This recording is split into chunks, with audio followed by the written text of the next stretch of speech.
Journalist మిత్రులందరికీ మరొకసారి పేరు పేరున జై భీమ్. కాంగ్రెస్ పార్టీ రేవంత్ రెడ్డి పరిపాలనను వాళ్లకు వాళ్ళే మాది ప్రజా పాలన ప్రభుత్వం, ఇది ప్రజాప్రభుత్వం అని చెప్పి వాళ్లకు వాళ్ళే చెప్పుకుంటున్న సందర్భం మనకు కనిపిస్తూ ఉంది. ఈ ప్రజాప్రభుత్వంలో గత 16 నెలలుగా దళితులకు, గిరిజనులకు ఒక్క కొత్త స్కీమ్ను కూడా ప్రారంభించిన పాపానికి పోలేదు. చేవెళ్ల డిక్లరేషన్లో చాలా స్పష్టంగా చెప్పారు, ఇంతకుముందు మిత్రులు చెప్పినట్టు. మేము కనుక అధికారంలోకి వస్తే కేసీఆర్ పెట్టిన దళిత బంధు స్థానంలో ఆయన 10 లక్షలు వేస్తా ఉన్నాడు, మేము 12 లక్షలు ఇచ్చి అంబేద్కర్ అభయాస్త పథకాన్ని మేము అమలు చేస్తామని చెప్పి చేవెళ్ల డిక్లరేషన్ ను ఆ కాంగ్రెస్ పార్టీ జాతీయ అధ్యక్షుడైన దళితుడైన మల్లికార్జున ఖార్గే చేతుల మీదుగా ఆ డిక్లరేషన్ ను విడుదల చేశారు. అంటే వాళ్ళ జాతీయ అధ్యక్షుడు విడుదల చేసిన డిక్లరేషన్ మీదనే వాళ్లకు నమ్మకం లేదనిపిస్తా ఉంది. ఎందుకంటే గత 16 నెలల రాష్ట్ర ప్రభుత్వ ఆచరణలో ఈ అంబేద్కర్ అభయాస్త పథకము ఒక లెక్క కూడా లేదు. అసెంబ్లీ పోయిన బడ్జెట్ సమావేశాలలో ఒక 1000 కోట్లు కేటాయించారు అంబేద్కర్ అభయాస్తానికి, కానీ ఒక్క రూపాయి కూడా ఇప్పుడు ఆ కొత్త స్కీమ్ రాలేదు. ఆ ఒక్క రూపాయి కూడా ఖర్చు చేసిన పాపానికి ఈ రాష్ట్ర ప్రభుత్వం పోలేదు. వాళ్ళు ఇచ్చిన లెక్కల ప్రకారమే కనుక చూస్తే ఎస్సీల అభివృద్ధికి 33,127 కోట్లు గత అసెంబ్లీ బడ్జెట్ లో ప్రభుత్వం పెట్టింది. ఖర్చు ఎంత పెట్టింది చూస్తే కేవలం 9,824 కోట్లు మాత్రమే ఖర్చు పెట్టింది. దాదాపు 23,000 కోట్లు, 23,303 కోట్లు ఖర్చు చేయకుండా నిధులను మురిగిపోయే విధంగా ప్రభుత్వం చేసింది. అదేవిధంగా ఎస్టీ సప్లాన్ లెక్కలు కనుక చూస్తే 17,056 కోట్లు కేటాయిస్తే బడ్జెట్ లో ఖర్చు పెట్టింది కేవలం 6,766 కోట్లు మాత్రమే. అంటే ట్రైబల్ సంబంధించి, గిరిజనులకు సంబంధించి 10,290 కోట్లు ఖర్చు పెట్టకుండా చెప్పారు.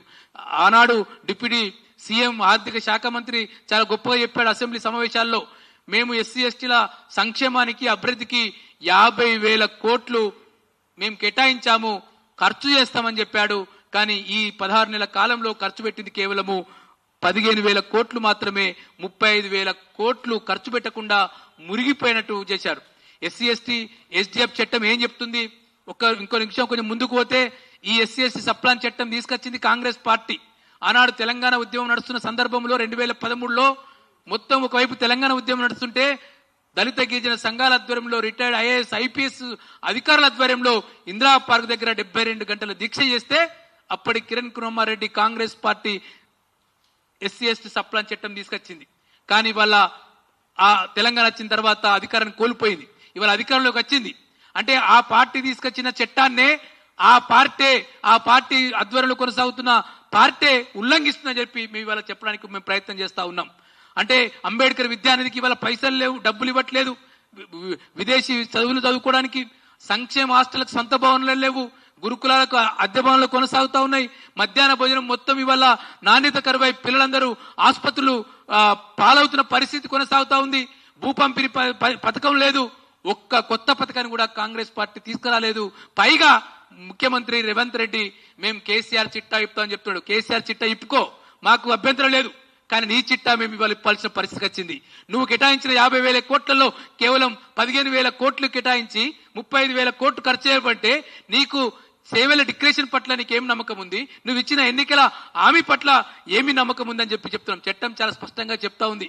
ఈ నిధుల ఖర్చు పట్ల ఒక సోషలాయిటీ జరగాలి, ఒక జవాబుదారితనాన్ని పెంచాలి. గత ప్రభుత్వానికి జవాబుదారితనం లేదు, మేము జవాబుదారితనంతో పరిపాలన చేస్తామని చెప్పావు, కానీ నీ జవాబుదారితనము ఎస్సీ ఎస్టీల పట్ల లేదు. కనీసం దయా లేదు, మానవత్వం హృదయం లేదు. ఎస్సీ ఎస్టీల మీద దాడులు జరుగుతుంటే మాల బంటి హత్య జరిగింది, లేదు ఇతర చోట్ల గౌతోజిగూడెంలో సోషల్ బైకౌట్ జరిగింది.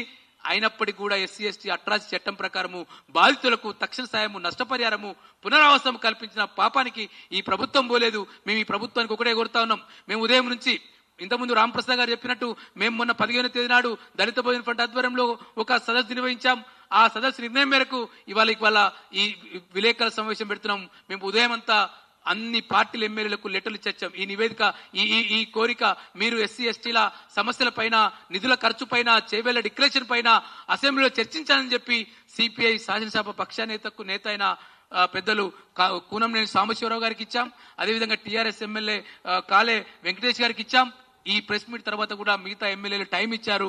అందరికి కూడా అటు టీఆర్ఎస్ ఎల్పీ లీడర్లకు, బీజేపీ ఎల్పీ లీడర్లకు, అందరికి కూడా కాంగ్రెస్ లో ఉన్న దళిత ఎస్సీ ఎస్టీ ఎమ్మెల్యేలకు కూడా ఈ నివేదిక ఇచ్చి, ఇగో ఈ 16 నెలల్లో ఈ ప్రభుత్వం నిద్రావస్థలు ఉంది, దళితుల గిరిజనులను పట్టించుకోలేదు, కాబట్టి మీరు అసెంబ్లీలో చర్చించమని చెప్పి మీ జర్నలిస్టుల సాక్షిగా, ఈ మీడియా సమీక్ష సాక్షిగా ప్రత్యక్షం కూడా ఎమ్మెల్యేలకు ఇచ్చాం.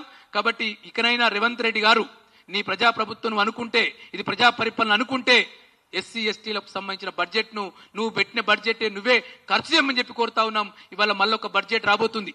ఇప్పటికీ 3 సార్లు డిప్యూటీ సీఎం గారు రివ్యూ చేశారు ఎస్సీ ఎస్టీ సప్లాన్ ఎస్డిఎఫ్ నిధుల మీద. మొన్న ఫిబ్రవరి 22వ తేదీ నాడు రివ్యూ చేసి 40 రోజుల్లో 3,000 కోట్లు ఖర్చు పెట్టాలట. ఏమి పడిపోయింది ఆగమాగం, ఒక పద్ధతి లేదు, ప్రణాళిక లేదు. నిన్న ఒక పబ్లిక్ నోటిఫికేషన్ ఇచ్చారు, రాజీవ్ యువకిరణ పేరుతోటి అప్లై చేసుకోమని చెప్పి. అంటే బడ్జెట్ ఇయర్ అయిపోతుంది, కొత్త బడ్జెట్ రేపు 19వ తేదీ నాడు పెట్టబోతున్నావు, ఇవాళ నోటిఫికేషన్ ఇస్తావా నువ్వు? ఎస్సీ యాక్షన్ ప్లాన్ ఇప్పటివరకు ప్రతి సంవత్సరం ఎస్సీ యాక్షన్ ప్లాన్ ఇస్తుంది ఎస్సీ కార్పొరేషన్. గత కేసీఆర్ ఇవ్వలేదు, దళిత బంధు పథకం పెట్టినని చెప్పి కేసీఆర్ ను తిట్టి, కేసీఆర్ దళిత వ్యతిరేకి, గిరిజన వ్యతిరేక అని చెప్పి అధికారంలోకి వచ్చిన నువ్వు, నిన్ను నమ్మి నిన్ను ఓట్లేయమని చెప్పిన పాపానికి ఎస్సీ కార్పొరేషన్ యాక్షన్ ప్లాన్ లేదు. చైర్మన్ మాత్రం పదవి ఇచ్చావు, ప్రీతం గారికి పదవి ఇచ్చాడు, కానీ అక్కడ యాక్షన్ ప్లాన్ లేదు. ఇంతకుముందు రాంప్రసాద్ గారు చెప్పినట్టు మాల కార్పొరేషన్ ఇప్పటివరకు ఏర్పాటు చేయలేదు. అంటే నువ్వు ఇచ్చిన హామీలు నువ్వే తుంగలు తొక్కుతున్నావు. కాబట్టి ఒకసారి సమీక్ష చేసుకోమని చెప్పి ఇక్కడ రాష్ట్ర ముఖ్యమంత్రి గారికి, ఇక్కడి డిప్యూటీ సీఎం గారికి కోరుతా ఉన్నాం. ఎక్కడైనా దళిత అభివృద్ధి శాఖకు మంత్రి లేకున్నాడు ఇప్పటి వరకు. అటు కేసీఆర్ 3 ఏళ్ళు పెట్టలేదు, ఇప్పుడు ఈయన పెట్టలేదు, ఈయన దగ్గర పెట్టుకున్నాడు. అటు విద్యాశాఖ మంత్రి లేడు, దళిత అభివృద్ధి శాఖ మంత్రి లేడు. 2 ముఖ్యమైన శాఖలు దళితులకు, ఆదివాసులకు సంబంధించి. కాబట్టి వెంటనే దళిత అభివృద్ధి శాఖను, విద్యా అభివృద్ధి శాఖకు మంత్రిని నియమించమని చెప్పి మేము డిమాండ్ చేస్తా ఉన్నాం. Thank you.